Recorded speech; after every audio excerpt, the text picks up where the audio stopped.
Hola, ¿qué tal? Estamos aquí en A Contragolpe en este subprograma dominical. Los saluda Guillermo García Manzano. Y Concepción Villalobos, con mucho gusto de encontrarnos en este espacio, pues para conversar como lo hacemos cada domingo y deseando que le estén pasando muy, muy bien. Oye, por cierto, ya ha habido lluvias y Ay, estamos, sí, qué sí, bonito. qué padre, ¿no? Ujú, Espero que no se quiten, sino que claro, lluevan así, claro. para que refresquen por un lado y para que se llenen los mantos freáticos que tanta Sí, falta hacen a una población oaxaqueña que está creciendo, voy a decir algo muy feo, inmisericordiamente. bastante. Oiga, licenciado, y esta semana fue una semana pues de adioses para la cultura popular en México. Dos mujeres, el mismo día fallecieron dos mujeres que de alguna manera fueron representantes muy importantes cada una en su época. Primero en la mañana falleció Paquita, la del barrio, que al final del día fue una representante de nuestra cultura, de una percepción que ella tenía. Fíjese, por ejemplo, Joan Manuel Serrat la invitó a cantar una de sus canciones, los argentinos del rock en español también, y hacían, le respetaban, pues por su estilo también muy peculiar. Y por la tarde, Yolanda Montes Tongolele, que una mujer de verdad, tal vez ya la última que queda, bueno, creo que queda todavía María Victoria, pero del cine de oro nacional, pues Tongolele. Fíjate que yo fui a México acompañando al grupo folclórico universitario hace ya muchos años y iba con nosotros el coordinador del grupo, que era el doctor Jorge Pérez Guerrero. Y en una escapadita nos fuimos a ver a Tongolele. Era maravilloso verla Bellísima. bailar. Sí, Una mujer muy eso bella, dicen, ¿no? ya madura, porque Ujú. pues ella ahorita murió creo que de 90 y 3 años. 93 años, Ujú. pero con un cuerpo, y el que tocaba los bongos, los timbales, era su esposo, Así es. el papá de sus Ujú. gemelitos, Sí, porque ella tuvo allá por los años 50 gemelitos. ¿Y cómo conservó ese cuerpo maravilloso hasta ya entrada a la senectud? sí, y además, bueno, se le vio haciendo este espectáculo, haciendo show, también se le vio en el cine y representando a México, aunque ella nació en Estados Unidos, ¿verdad? Sí, Ujú. tenía una mezcla, ¿no? Era Sí, tanto estadounidense como mexicana. sí, Inclusive ella tenía un acento poquito, pero sí tenía un acento, pues, norteamericano. norteamericano, Sí, sí. claro que sí. Pues mire, la cultura se cimbró y también esta semana estuvimos muy al pendiente de la salud del Papa Francisco, que también pues es un hombre de 88 años y de alguna manera decían con un cuarto de pulmón, le habían quitado una parte de sus pulmones, así es que dicen una gripa en él se convierte en algo delicado. Era algo muy delicado. Ujú. El famoso, según la tradición, Papa Negro. Le dicen Papa Negro no por el color de su piel, No. sino porque él es, su hábito normal es negro, dado que es jesuita. Ujú. Y entonces los jesuitas tienen su hábito negro normalmente. Y según esto es el último papa. Vamos a Claro. ver si es cierto. Oiga, en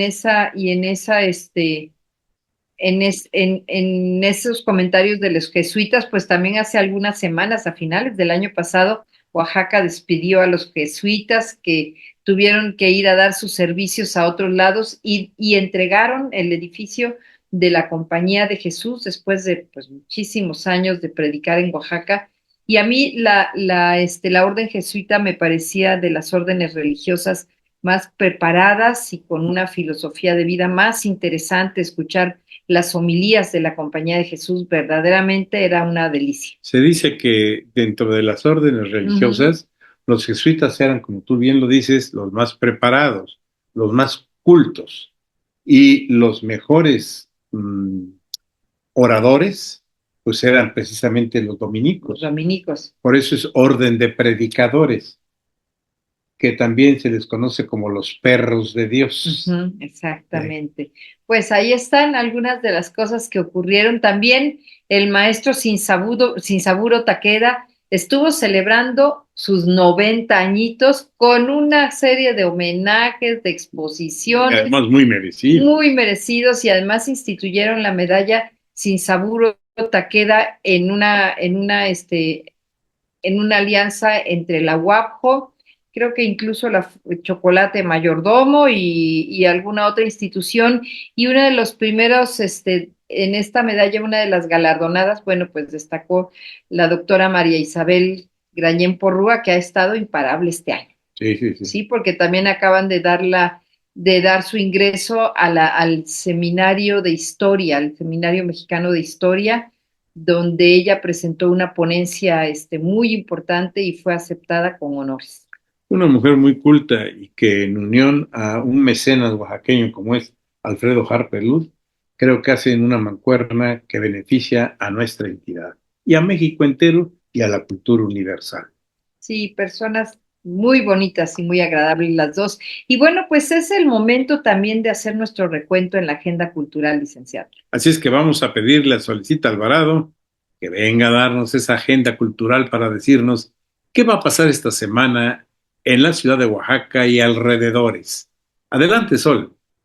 ¿Qué tal, amigas y amigos de A Contragolpe? Con el gusto de saludarlos en este último domingo de febrero del 2025. Les platico que el Museo de los Pintores de Oaxaca ha renovado sus exposiciones. Esta semana inauguró la muestra retrospectiva por Pantaleón Ruiz, Mushe, del fotógrafo Rolando Jiménez, que presenta un recorrido por la vida y contexto sociocultural de la comunidad Mushe. Y aquí nació y creció mi espíritu, por Shinsaburo Takeda, uniéndose a yo mismo del maestro Mariano Pineda Matos. Visítalas en Independencia 607 en el centro. Como parte de la celebración del 51 aniversario de la fundación del Taller de Artes Plásticas Rufino Tamayo, se inauguró la exposición colectiva 50+1 en el Museo Estatal de Arte Popular de Oaxaca, MEAP, en la que podemos apreciar piezas de 35 artistas como Osvaldo Ramírez, Jorge Vidal, Daniel Cruz, Carlomagno Pedro, Panter Moreno, Carlos Kaufman, Abraham Torres, Esteban Urbieta, destacando la importancia del trabajo que ha realizado el taller Rufino Tamayo a lo largo de los años. Visítala en San Bartolo, Coyotepec. El Museo Textil de Oaxaca estrena la muestra Escribir con una aguja, la palabra en el textil, formada por piezas del acervo de este recinto, en donde se harán presentes textos tejidos y bordados en diferentes lenguas, tales como el árabe, chino, español, inglés, entre otras. Entrada libre. Continuando con las exposiciones conmemorativas por los 90 años de vida del maestro Takeda, se presenta en el Museo de Arte Contemporáneo de las Culturas Oaxaqueñas Takeda, 90 años, homenaje al pintor y grabador japonés que ha dejado una profunda huella en el arte oaxaqueño. La muestra reúne una selección de su obra que ha servido de influencia en generaciones de artistas. La entrada es gratuita. En el Centro Fotográfico Manuel Álvarez Bravo, no te puedes perder Eres Bueno, Invocaciones Visuales, de la fotógrafa Ariadna Rojas. En esta muestra, la autora recurre al álbum familiar como testimonio. La exposición fue curada por Efraín Constantino, vigente en la Sala 7. Visítala de miércoles a lunes en M Bravo 104, esquina con García Vigil. Y el jueves 27 a las 7 de la noche en la Biblioteca Nestrosa, como parte del ciclo de cine conmemorando el centenario del nacimiento de Ignacio López Tarso, se proyecta la cinta La vida inútil de Pito Pérez, dirigida por Roberto Gabaldón y filmada en 1970. La historia nos cuenta los pesares y dolores, las aventuras y desventuras de Pito Pérez, que anda de pueblo en pueblo por el estado de Michoacán, viviendo de lo ajeno de una manera tenaz e inteligente, de cómo la mala suerte lo persigue desde niño. La entrada es libre. Y la fonoteca Juan León Mariscal presenta el próximo jueves 27 el concierto de dos pianos. La actividad se llevará a cabo a las 7 de la noche en el claustro del Centro Cultural San Pablo. La entrada es libre, pero el cupo es limitado, por lo que se recomienda llegar con anticipación. Y también puedes disfrutar de esta presentación desde el Facebook de la Fundación Hart. Date una vuelta por nuestras redes sociales, en donde nos alojamos como A Contragolpe Oaxaca, y desde ahí continuamos nuestra charla. Regálanos algún comentario o un me gusta. Me despido. Les deseo un excelente inicio de semana. Un abrazo. Gracias. Gracias, Solecita, como de costumbre, muy buen comentario. Y mencionaste algo muy importante, La vida inútil de Pito Pérez, una novela maravillosa, en su segunda versión cinematográfica con Ignacio López Tarso y Lucha Villa. Creo que es muy hermosa, no se la pierdan, porque decía Pito Pérez en una despedida de, de una boda, el pueblo la felicita por la mujer que se lleva, es dadivosa, bonita, simpática y casi nueva. Tiene un lunar en el pecho, barbas en las pantorrillas, y verá usted satisfecho que ya no tiene cosquillas, que lo agarran a golpes. Pues sí, claro que sí. Pues bueno, gracias, Sol. De verdad, como dice el licenciado, muy interesante la agenda cultural y la tarea ahí ya no las dejó el licenciado. Vamos a ver Pito Pérez, por supuesto que sí. Y es el momento de hacer nuestro primer corte, por supuesto, gracias a la mexicana que nos recibe en el 570 de AM y en el 94.9 de FM. Y quédese porque el tema de hoy, bueno, va a estar de rechupete. Echando chispas. Echando chispas, exactamente. Quédese aquí. Estamos en A Contragolpe.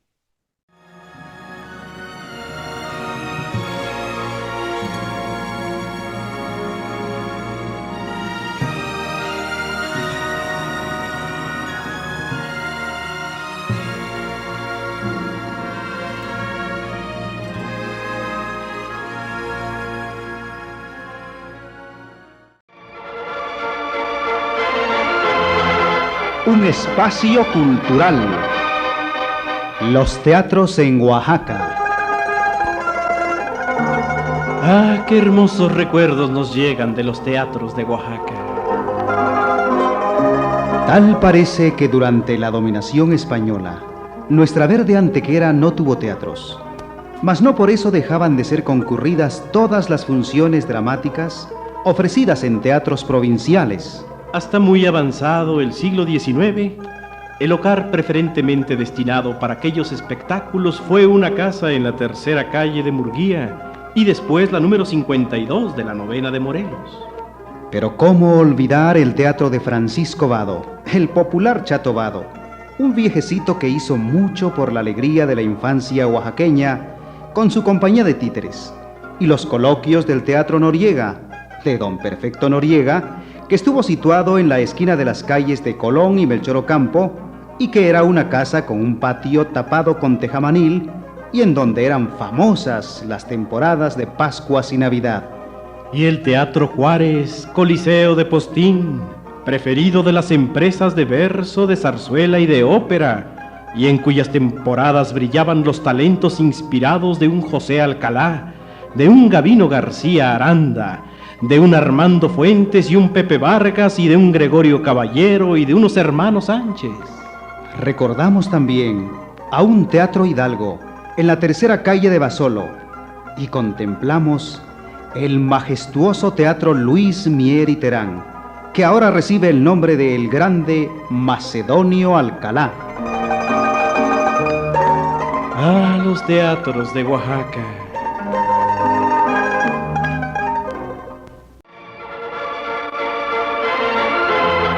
Un espacio cultural.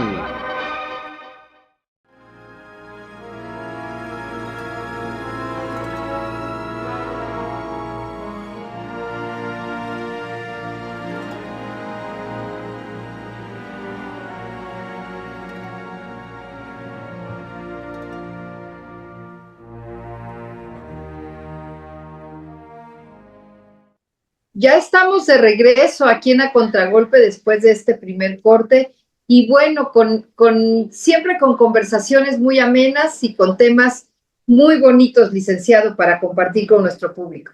Pues sí, desde que éramos unos niños, nos hablaban acerca de que en la antigüedad hubo grandes construcciones que fueron maravillosas y así se les conoce como maravillas de la antigüedad o del mundo antiguo. Pero también hace unos cuantos años, pues emulando lo que se hizo, pues ya no sé cuándo empezarían a denominarlas así, pues entonces se hizo una elección de 7 maravillas del mundo contemporáneo. Bueno, las pirámides de Gizeh en Egipto son tal vez las más importantes desde el punto de vista de su magnitud. Estamos hablando de las pirámides de Gizeh. Vamos a hablar con el arquitecto Prometeo Sánchez Islas al respecto. Lo mismo hubo el Coloso de Rodas, los jardines colgantes de Babilonia, el Faro de Alejandría, desde luego, la estatua de Zeus en Olimpia, en el santuario de Olimpia, el mausoleo de Licarnaso y desde luego el templo de Artemisa. Esas son las primeras que vamos a tratar. Por tanto, los saludamos con el arquitecto, nuestro querido amigo y gran colaborador de A Contragolpe, Prometeo Sánchez Islas. Prometeo, tienes la palabra. Pues sí, las obras seleccionadas, que son en su mayoría obras arquitectónicas, aunque pues hay esculturas también, se les traduce como las obras dignas de ser visitadas. O sea, desde la antigüedad se han hecho listas, ya las hicieron los griegos, después las hicieron los romanos, después las han hecho en época medieval. Las listas siempre han sido arbitrarias y algunas de estas maravillas son mencionadas recurrentemente. Esta lista que usted mencionó ya quedó asentada en el siglo XVI y a partir de ahí para acá esas quedaron como las maravillas canónicas, digamos, las de la antigüedad.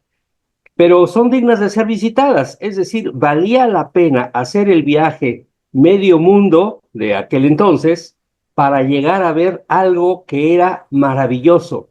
No exactamente lo más grande, aunque sí eran grandes, pero sí lo más maravilloso de la creación humana, tanto en técnica constructiva como en mensaje artístico. Y bueno, pues podemos quedarnos casi una hora con cada una de estas maravillas, porque todas las 7 son maravillosas, y a lo largo de los años se ha dicho que en lugar de 7 deberían ser como 700, porque hay muchísimas más que podrían entrar. Pero bueno, estamos aquí con las pirámides de Gizeh, que ya las comenzaron a mencionar, podríamos hablar algo de ellas. Digo, hay cosas muy conocidas, como que son 3, etcétera, y están en una zona que es una zona realmente funeraria. Como turista, casi uno visita la principal, la de Keops, y se da uno cuenta que hay otras 2 igual muy grandes por ahí, y unas chiquitas que son de las reinas, pero atrás hay otras pequeñas que son como forma de panqué, así como de pan de caja, que se llaman mastabas esos edificios, y esas mastabas y esas pirámides pequeñas, pues ya son para la realeza menor, para los funcionarios. Muchas ya han sido absorbidas por el desierto o han sido saqueadas hasta la última piedra para construir otra cosa en el Cairo, y se han descubierto templos, caminos procesionales, el espacio donde estaban enterradas las barcas sagradas, que eso que fue reciente, bueno, reciente hace unos 20 años, permitió encontrar papiros donde ahora ya sabemos con más precisión las fechas de construcción, incluso el nombre del arquitecto, que era Miunu, o como se pronuncie, que venía de una estirpe de arquitectos. Su papá era otro arquitecto llamado Nefermaat, que había sido constructor de la pirámide del papá de Keops, Senefru, otro faraón, ¿no? Entonces hay toda una relación de poder importante, porque los arquitectos en aquellos años eran seres que hacían las labores como de administradores, de visires, de supervisores del protocolo y una serie de cosas, ¿no? Era un concepto diferente al arquitecto de ahorita, porque tenían que ver con astronomía, con geometría, aparte de los temas meramente constructivos. Y desde luego la altura es impresionante, es un edificio que tiene 146 metros de altura, más 10 subterráneos más o menos, ¿no? Y el ancho son como 233 metros, cerrando cifras, ¿no? O sea que es un edificio realmente monumental, y quizá por eso se dice que es un edificio cuyo fin no ha llegado y quién sabe cuándo va a llegar, porque de aquí a que se acabe de caer o lo acaben de saquear o se acabe de erosionar, van a pasar muchos siglos. Estas pirámides tienen ya 46 siglos de edad. O sea, es lo más viejo que nos podemos imaginar. Y ya había otras maravillas antes que esta, ¿eh? Así que yo creo que sí merecen ser visitadas incluso, como dijeron los antiguos, hacer el viaje hasta allá y de ser posible entrar. Ahora, son maravillosas no solo desde el punto de vista constructivo, también lo son porque alrededor de estas se han tejido historias, leyendas, explicaciones esotéricas, explicaciones trigonométricas, astronómicas.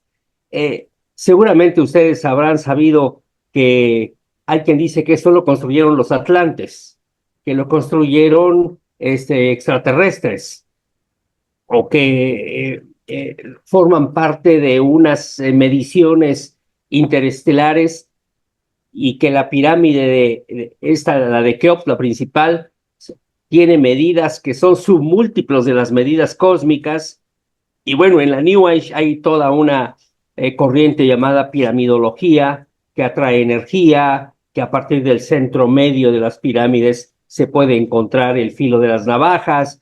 Y bueno, hay un montón de cosas nuevas, aparte de películas como las de las momias y todo eso, ¿no? Arquitecto, es muy interesante, y además de todas estas suposiciones, como usted nos está platicando, o de lo que la gente piensa que ocurrió lo que la gente piensa que ocurrió en cuanto a su construcción y quién pudo haber construido, también son evidencia del desarrollo del pensamiento humano de hace 46 siglos, como usted lo menciona, y también yo pienso de un ejercicio sobrehumano para administrar los recursos y para dirigirlos de manera perfecta. O sea, pensando ahorita desde las profesiones que uno tiene, el licenciado es administrador, yo también he estudiado administración, usted es arquitecto, los historiadores, los pintores, todo lo que uno puede leer en un monumento de este tipo, en una edificación tan perfecta y, como usted dice, tan majestuosa. No sé usted, licenciado, ¿cómo lo ve? Pues sí, definitivamente. Mira, la verdad es que, pues, cuando nos referimos directamente a las pirámides de allá de Gizeh, tenemos que hablar de la más grande, que mide 146 metros de altura, y que es la de Keops, y que inclusive algunas gentes dicen que tuvieron que haber venido de otros mundos para poder realizarla por lo inmensa cantidad de bloques de cantera, con pues no sé, pesadísimos, grandísimos, y mientras más se subía, aun cuando fuera con el plano inclinado, mientras más se subía a la cúspide, pues lógicamente que más trabajo tenía. Realmente Matadamas o Mastabas, que es prácticamente otras pirámides que están cercanas y que son las de las reinas, la de Eterete, creo que se llamaba, la reina madre de Keops, la de Kefren, que es la que se supone que Kefren fue el hijo de Keops, y que del templo, de su templo hacia la pirámide, está la famosa esfinge, que también es inmensa, y del hijo de Kefren, Miserino, hijo de Kefren, al que le decían Miserino es divino, está junto a unas pequeñas pirámides, pero son imponentes. Yo recuerdo unas fotografías muy grandes de historiadores y de simplemente el propio Porfirio Díaz ahí anduvo. Pero aparte de eso, pues Napoleón Bonaparte, cuando va a luchar, ya dice delante de las pirámides franceses, 20 siglos os contemplan, vamos a ser dignos de la batalla que vamos a librar. En fin, yo creo que las pirámides de Egipto son básicas, importantísimas para el desarrollo de la ciencia, del arte, de la geometría, de las matemáticas, no lo sé. Realmente explicárselas en el mundo actual no es sencillo. No sé qué opinas. Y además de escribirlas así como ustedes lo han hecho. Pero bueno, esta conversación, nada más vamos en la primera maravilla del mundo y ya nos tenemos que ir a un corte. Entonces, bueno, vamos a continuar aquí en A Contragolpe con ustedes y sobre todo vamos a continuar describiendo y encontrando la razón de estas obras del pensamiento humano que nos hacen inspirarnos y que nos hacen sentir que la verdad es que sí somos seres maravillosos. Quédense aquí, estamos en A Contragolpe.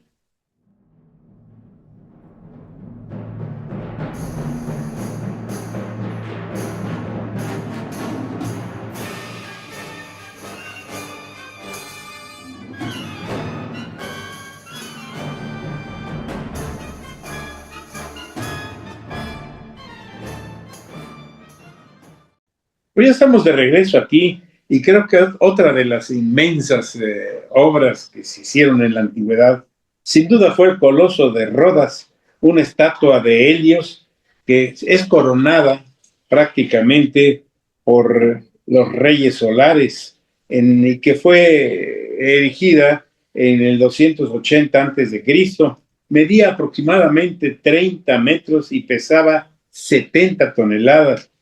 Al mismo tiempo pensar que la derribó un sismo por allá por el 2002, no, por el año 226 antes de Cristo. Bueno, yo creo que se puede decir mucho sobre el Coloso de Rodas. Adelante, Prometeo. Sí, desde luego, porque es el representante de esas luchas de países que son el David contra Goliat. En este caso, Rodas contra el Imperio Persa, ¿no? El Imperio Persa había mandado ahí a uno de sus principales príncipes, a Demetrio Poliocertes, a conquistarlo, porque después del colapso de Alejandro Magno, su gran reino, su gran imperio se fragmentó y Rodas quedó en medio de los que ahora son turcos, o Turquía más bien, y de los que son egipcios. Y bueno, se la pelearon y algún día quisieron invadir Rodas y finalmente no pudieron. Es una historia muy bonita, pero es aquella que nos marca cómo un país pequeño puede defenderse de un grande, cosa que muchas veces en la historia hemos visto. Entonces, cuando el ejército persa se tiene que retirar después de tratar de invadir la isla de Rodas, deja maquinaria que por primera vez se había fabricado. Nunca se había usado en ninguna batalla antes en la historia torres de guerra, lanzadores gigantes de piedras o de ballestas, plataformas, en fin, una gran cantidad de armamento que era primera vez que se utilizaba en batalla, que había sido diseñado, por cierto, por el padre de Alejandro Magno, pero nadie los había usado, ¿eh? De aquí empiezan y lo van a tomar después los romanos para el asedio de las ciudades. Bueno, se quedan los de Rodas con toda esta maquinaria, la venden y con eso pagan la escultura del Coloso de Rodas, que es una escultura interesantísima porque quienes conozcan algo de la estatua que está en la entrada de Nueva York, de la Victoria, ¿no? de la mujer que la libertad que está dando la bienvenida, bueno, tiene la misma estructura. Entonces inventaron el hacer por dentro una estructura de hierro forrada con chapas de bronce, que en la parte baja, en los pies, eran chapas gruesas y en la parte más alta, chapas delgadas, sostenidas con lo que ahora llamamos soleras, ¿no? Para irle dando la forma del cuerpo, de los músculos, de la cara, y bueno, así la levantaron.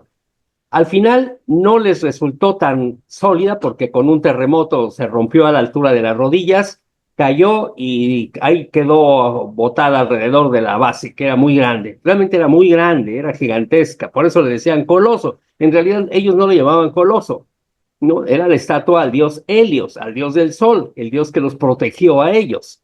Coloso, igual que el coloso del Coliseo romano, se le dice a cualquier escultura gigante, ¿no? Por eso decimos es colosal, porque está grandota. Bueno, este coloso, cuando se cayó, pasaron muchísimos años, la gente iba a visitar las ruinas de este coloso, los vestigios metálicos, hasta que en algún momento los vendieron, ya en la Edad Media, como chatarra para hacer otras cosas, pues. Y rescataron las bases la base, que era grande, para hacer algunas fortificaciones por ahí. Entonces, el Coloso de Rodas es importante, ¿eh? Bueno, es súper importante por el tamaño y el poder hacer hasta allá arriba una mano, una cara, una corona solar a 30 y tantos metros, ¿no? 36 metros de altura más o menos. Es como un edificio de 12, 13 pisos. Claro, arquitecto, y aquí las preguntas pues nuevamente surgen, ¿no? ¿Cómo le hicieron? ¿Qué este tipo de proyectos se tuvo que realizar y cómo lo dirigieron? Y en esa misma línea, arquitecto, aparecen los jardines de Babilonia, que en el siglo VI antes de Cristo, Nabucodonosor II empieza o ordena construir, pero que además estos, a diferencia de los que hemos mencionado, pues tienen la maravilla de la vida, ¿no? Al final, pues sí son plantas colgantes, son lugares bellos, refrescantes, que también despiertan el misterio, porque son jardines que están exactamente, que fueron construidos en medio del desierto, arquitecto. Pues sí, nada más que aquí sí hay un pero, Ajá, que fueron dedicados a la esposa de Nabucodonosor, porque ajá. ella no era de ahí de Babilonia, era de un imperio cercano, vecino, que era el imperio Medo, o el imperio de los Medios, donde sí había bosque. Entonces ella añoraba en esas valles de Babilonia, que sí tenían río, pero no tenían bosque, ¿no? Y le mandan a hacer estos jardines. Hay diversas descripciones y por eso hay muchas representaciones de si eran planos, si eran altos, si tenían bóvedas, en fin. Hay quien dice que nunca existieron, que eso fue por imaginación, porque así como hablamos de las 1001 noches de los persas y de Aladino y las aves que se llevan a los marineros en las patas o en el cuello, igual los jardines de Babilonia nunca existieron. Sin embargo, registros arqueológicos en la vecina Nínive, que es otra ciudad que está en la zona media, como decía Cerdo, en el reino vecino, ahí sí hay obras hidráulicas que parecen representar lo que pudo haber sido un conjunto de jardines o una zona irrigada donde hubo bastantes árboles y plantas y todo esto. Pero hayan estado en Nínive o en Babilonia, o bien no hayan estado, de todos modos forman parte de las maravillas y hay viajeros que escribieron que les dicen que estuvieron ahí y que sí eran maravillosos. Es como de segunda mano, por eso ahí no estamos tan seguros que hayan existido. Es como se dice, de la isla de Rodas, se llama Rodas, pero era Rosas, porque también son persas. Y los marineros sabían que ya iban a llegar a la isla de Rodas porque el olor de las rosas, las más fragantes del mundo, estaban ahí. Entonces se guiaban por el olor, ¿no? Por el aroma de las rosas. Son leyendas, ¿no? Pero son bonitas. Pero son hermosísimas. Bueno, esta no es tanto leyenda, pero finalmente sabemos que las conquistas, usted mencionó hace un rato a Alejandro Magno, que los lugares que él iba conquistando iban tomando el nombre de Alejandría y que iban siendo ciudades que se iban creciendo y se iban diseñando. Y entre estas maravillas aparece el Faro de Alejandría, y como un faro, como una guía para los marineros, licenciado. Fíjate que inclusive, bueno, todas estas prácticamente ya no existen, obvio. Son de la antigüedad y por relatos históricos y pues los fueron describiendo y nos hacemos una idea de su magnitud, de su grandiosidad. Pero bueno, en el caso concreto del Faro de Alejandría, yo creo que fue de las obras más útiles que pudo haberse tenido en la antigüedad, puesto que no solamente guiaba a los marineros en el día, con una reflexión de unos metales ahí que les pegaba el sol, se podía observar prácticamente 50 kilómetros mar adentro, y en la noche prendían grandes fogatas y esto guiaba las embarcaciones. Pero lo interesante de este faro, que duró en pie pues prácticamente con una estatua de Zeus hasta arriba, y que fue situado en la isla de Faros y ordenado por Ptolomeo II, de la dinastía de los Ptolomeos. Tenía 134 metros de altura, su espejo metálico, pues no sé, como dije, se veía a 50 kilómetros de distancia y de noche la gran hoguera los iluminaba para que no fueran directamente a desviarse de su curso las embarcaciones que por ahí transitaban. Así es, arquitecto. ¿Qué nos podría comentar usted de este maravilloso faro? Sí, este edificio era realmente un rascacielos. 134 metros es el equivalente a un edificio de 45 pisos. Es casi tan alto como la torre latinoamericana sin el pico, sin la antena, pues, por 10 metros. Entonces, para que uno se dé una idea del tamaño que tenía. Quedan registros en monedas, en altorrelieves y en relatos de cómo era, y además, como muchos musulmanes después ya lo vieron en ruinas, pero lo tomaron como ejemplo, se hicieron sus tumbas en la forma del faro. Entonces hay muchos faritos en Alejandría, pero ya en tamaño tumba, pues, tamaño de 3 metros, 6 metros, que tienen esa forma de 3 cuerpos que consiste en una base cuadrada a la cual le sigue una torre octogonal y encima ya una columna circular o cilíndrica. Y hasta arriba pues estaba este faro y todo lo demás. Con el tiempo que fue cambiando todo, pues le pusieron algo musulmán, una cúpula y todo, pero sí, originalmente tenía otro tipo de escultura, ¿no? Dedicada al sol. Eh, Como también se dañó con los sismos, y como también Alejandría era una ciudad asediada constantemente porque era el centro del comercio mundial, pues entonces llegó un momento en que dejó de usarse, dejó de funcionar, lo abandonaron y lo ocuparon de cantera. Entonces lo que pasa siempre, le van sacando piedras, pero además esa zona cambió la altura respecto al nivel del mar. Por eso es que ahora las bases de este faro están bajo el nivel del mar y la arqueología moderna ha ido encontrando los grandes monolitos que servían de cimientos a este edificio, pero ya quedan bajo un nivel que ya no podemos ver porque el mar ha subido ahí. Bueno, Claro. entonces, raro hay ese fenómeno de que las islas suben y bajan, como Claro. en la isla de Capri, ¿no? Donde la Gruta Azul a veces está arriba y a veces está abajo. Sí. En fin, Qué interesante, arquitecto. Y bueno, vamos a ir a nuestro siguiente corte. No aparece en esta lista, pero también un mito así como ese, una historia maravillosa. Hablando de Alejandría, es la Biblioteca de Alejandría, que tendría que ser también como tema de otro programa, porque es un proceso muy interesante el cómo se conformó ese monumental acervo de todo lo escrito y lo publicado en la humanidad, en el mundo conocido en aquella época. Pero bueno, vamos a continuar con esta conversación. Estamos aquí en A Contragolpe.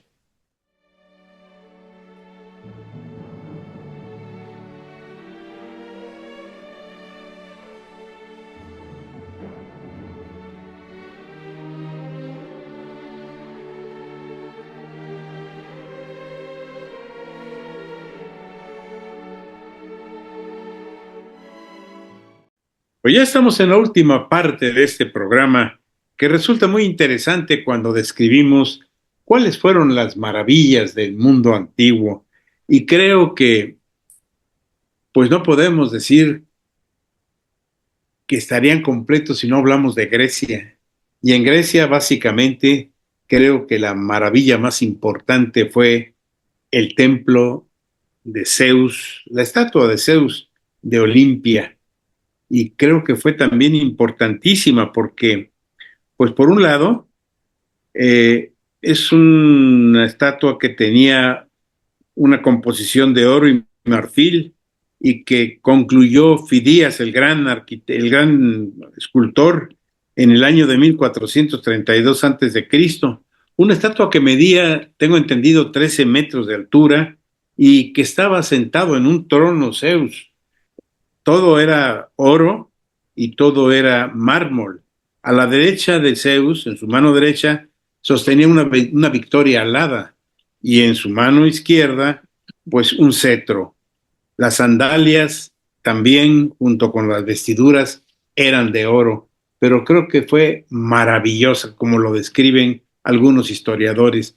¿Tú tú estuviste por allá, ¿no? Prometeo. Bueno, ya no queda en Olimpia más que un vestigio perdido de lo que fue el templo, porque lo arrasaron. Pero sí queda el taller, por ejemplo, el taller de Fidias, donde se hicieron las piezas y donde se hizo la fundición, sí queda. Incluso hay herramientas que se supone que las usó Fidias, el escultor y sus ayudantes. Y lo importante de esa escultura, que era verdaderamente grande, no solo era el tamaño, sino su capacidad de emocionar, de impresionar. Hay quien decía que al entrar al templo y verlo, uno lloraba, o si llevaba problemas se le olvidaban, o si llevaba una pena o un pesar, sentía consuelo. En fin, era un Dios bueno, noble, que precisamente por estar en Olimpia, la ciudad de los Juegos Olímpicos, y dedicada al Zeus olímpico, o sea, al Zeus en esta versión o en esa advocación, pues era un Dios dedicado a la concordia, a la paz, a la fraternidad, y el famoso escultor Fidias realizó aquí su última obra, porque terminando la escultura, al poco tiempo falleció. Ya no regresó a Atenas ni a ningún otro lugar. Y el tipo de escultura le llaman, se le llama criselefantina, es un término técnico que quiere decir que está acabada con oro y mármol, pero también tenía placas de plata, y así como mencionamos lo del Coloso de Rodas, ese tenía una estructura interior, o sea, no era de oro macizo, era de placas, de chapas, pero con las formas de manera que no se notaban, ¿no? Con las facciones, la cara, todo el cetro, la Nike Victoria que acabas de mencionar. Y decía Fidias que se había basado en un texto de Homero dedicado al hijo de Cronos, porque Zeus era hijo de Cronos, ¿no? El papá de los dioses del Olimpo. El caso es que esta escultura, que desapareció alrededor del siglo IV después de Cristo, hay dos versiones. O se la llevaron a Constantinopla y durante una guerra civil desapareció o la hicieron desaparecida porque pues era puros materiales preciosos y la base del trono o el trono estaba recubierto de piedras preciosas, o bien fue destruida por orden de Teodosio en el siglo XV, cuando este gobernante romano mandó destruir todo lo que pareciera ídolos paganos para introducir el cristianismo, y desde luego pues ya hicieron saqueo de los materiales que había ahí.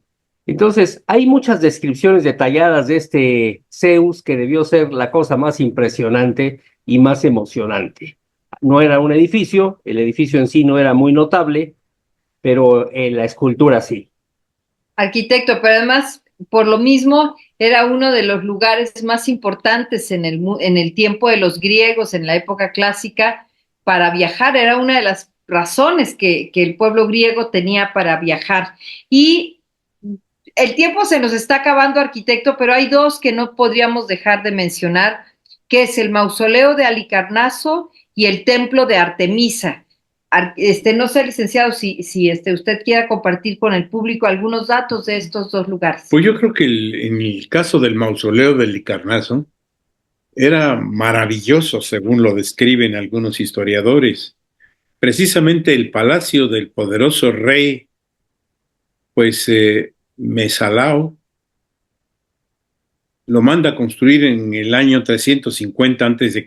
con mármol y ladrillo, y alcanza una altura, según dicen, de 50 metros y con 444 esculturas y relieves. Creo que fue destruido muy tardíamente en 1522 para restaurar pues una fortificación, qué absurdo, ¿no? Una fortificación de los caballeros de San Juan. Pero creo que era magnificente este centro, este museo de Halicarnaso. Sí, por eso es que a esta tumba de Mausolo se le quedó mausoleo como Claro. una tumba de lujo, que es lo que ahora llamamos. Y lo más relevante, aparte de las esculturas que eran fabulosas y que quedan dos o tres por ahí en los museos de Europa y alguna ahí en el sitio, está que el friso o los contornos representaban la amazonomaquia, es decir, la guerra de las amazonas contra los griegos, o más bien de los griegos para ir a exterminar a las amazonas.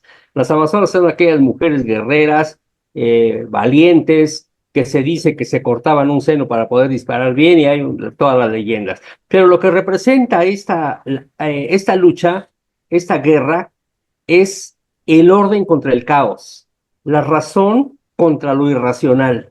O sea, las amazonas van a representar lo salvaje, lo violento, lo irracional, y los griegos, pues la razón y el orden. Entonces, este mausoleo o esta tumba, eso es lo que viene a representar.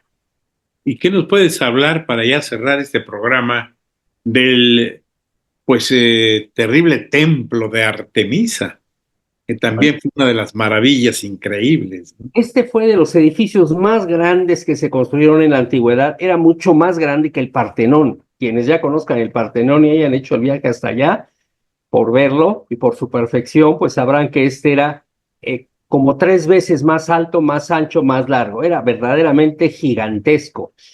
Y además con muy buena manufactura. Trajeron el mejor mármol y le pusieron muchas más columnas que las que uno se puede imaginar.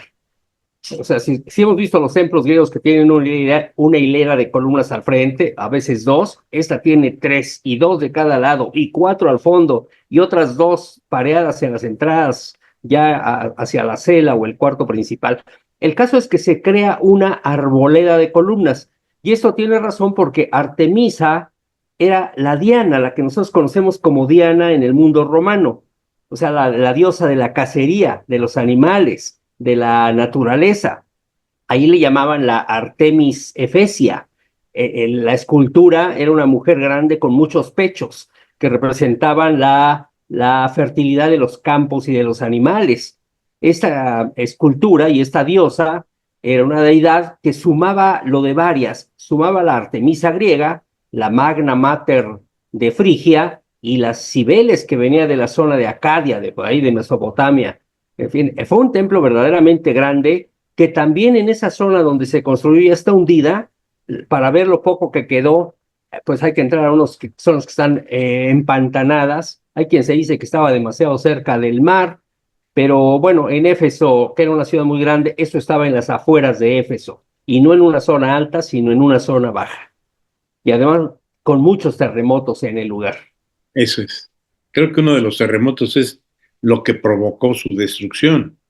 Pero sí, en 550 antes de Cristo, pues es cuando creo que lo hacen, y Sí. se destruye en 356 antes de Cristo, precisamente porque alguien provocó un incendio.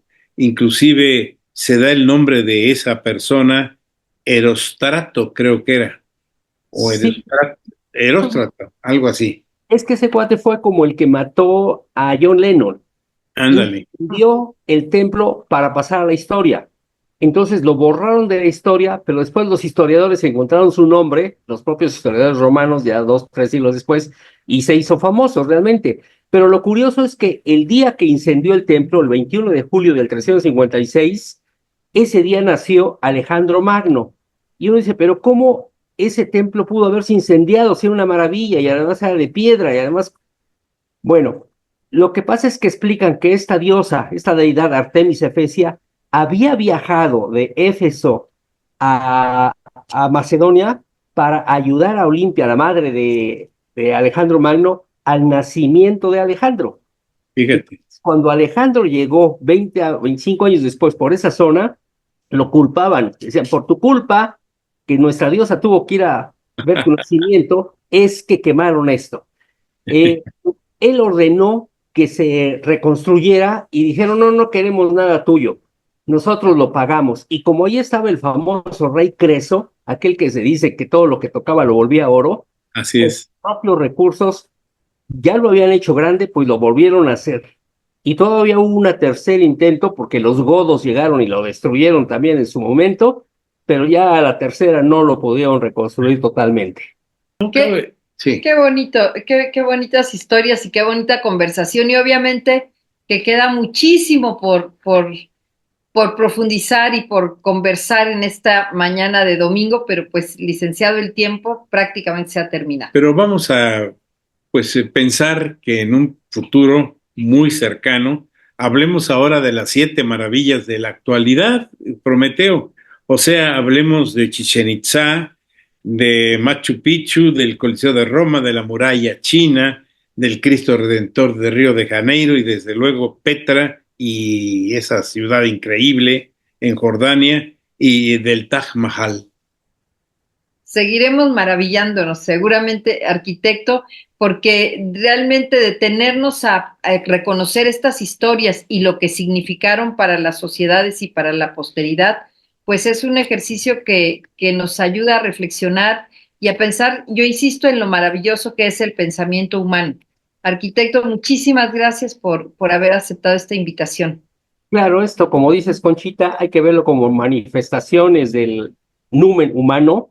Digo, más allá de que hayan sido maravillosas y creamos que son portentos extraterrestres, son creaciones humanas, nos dejan mucha enseñanza y cada una de ellas, como el castillo de Chichén Itzá, Petra o Taj Mahal, las que acabas de mencionar, por sí solas se llevan todo un programa por toda la riqueza simbólica, científica y lo que mencionas también, la administración para poderlas llevar a cabo. Así que sí, estamos invitados a viajar, si no físicamente, por lo menos aquí virtualmente en la radio. Pues muchas gracias, Prometeo. Y emplazado para que en el programa entrante podamos hablar sobre estas maravillas del mundo contemporáneo. Claro Muchísimas que sí. gracias, arquitecto. Y bueno, pues no nos queda más que despedirnos, agradecer a ustedes que nos siguen aquí en las redes sociales. Gracias a La Mexicana que nos ha permitido transmitir en el 570 de AM, 94.9 de FM. Eder Pérez San Germán, muchas gracias por la edición de este programa. Soledad Alvarado Juárez, gracias en la agenda cultural. Y bueno, pues ya saben, no nos resta más que desearles y recordar, bueno, que desearles que la pasen muy bien y que recordarles que la semana empieza en domingo. Y en domingo vamos a contragolpe. Y esperarlos el próximo domingo para llegar a sus hogares con otro mensaje más de cultura. Hasta entonces, Concepción Villalobos y Guillermo García Manzano les decimos muchas gracias.